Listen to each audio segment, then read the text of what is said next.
Welcome back, everybody. Today, I'm going to teach you how to change your year-end on QuickBooks Online.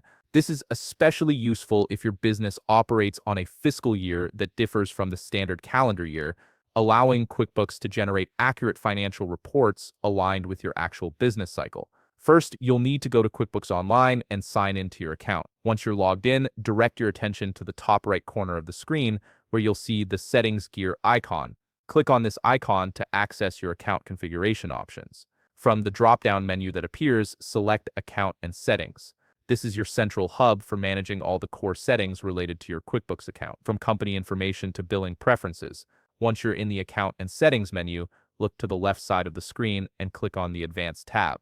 This section contains more specialized settings that control how QuickBooks handles your accounting data, including your fiscal year configuration. Now scroll down through the advanced options until you locate the accounting section. This is where QuickBooks stores settings related to your chart of accounts, closing dates, and fiscal year parameters. Click the Edit button within this accounting section to modify these settings. You'll now see several fields you can adjust. Find the one labeled First Month of the Financial Year.